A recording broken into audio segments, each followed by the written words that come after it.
Guys কি খবৰ? আজি মই ৰাতিপুৱা ভাবিলোঁ ভিডিঅ' বনাম। তাৰ কাৰণে গাটো ধুই যেতিয়া আহিলোঁ, পেহীয়ে মোক ভাত দিলে আৰু মই ভাতখিনি লৈ ভিডিঅ' ষ্টাৰ্ট কৰি দিলোঁ।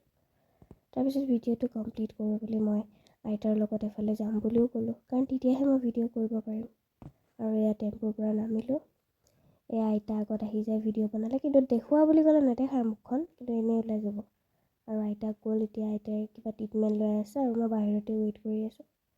কিন্তু এইটো ৱেইট কৰাৰ বাহিৰে মোৰ লাইফত একো কাম নাই। বাকী এনেকৈ ৱেইট কৰি কৰি বহি থাকোঁতে দেখিলোঁ আমাৰ মৰমৰ জুবিন দাক। ফটোখন দেখি কি ক'ম, বহুত দুখ লাগে। তাৰ পৰা ওলাই গুচি আহিলোঁ, খোৱা বোৱা নকৰিলোঁ। যিদিনাখন খাওঁ সেইদিনাখন ভিডিঅ' কৰিবলৈ পাহৰোঁ, আৰু যোনদিনাখন নাখাওঁ সেইদিনাখনে মই ভিডিঅ' কৰোঁ। তাৰ আগদিনাখন মই হোটেলত গৈ ভাত খাইছোঁ, কি ধুনীয়া ভেজ থালি, চিকেন থালি খাইছিলোঁ। আৰু আধা ৰাস্তাতে আইতাই মোক পেলাই দিয়াৰ কাৰণে মই খোজকাঢ়ি আহি গ'লোঁ আকৌ পেহী ঘৰত।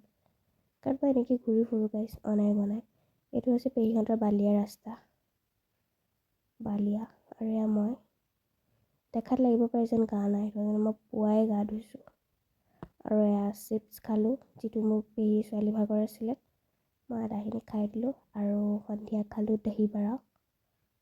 আৰু এয়া পুহমহীয়া ঠাণ্ডাটো আমি ফেন লওঁ। যদি ভিডিঅ'টো ভাল লাগিছে অকণমান, তেনেহ'লে লাইক এটা কৰি দিব দেই। Bye bye guys.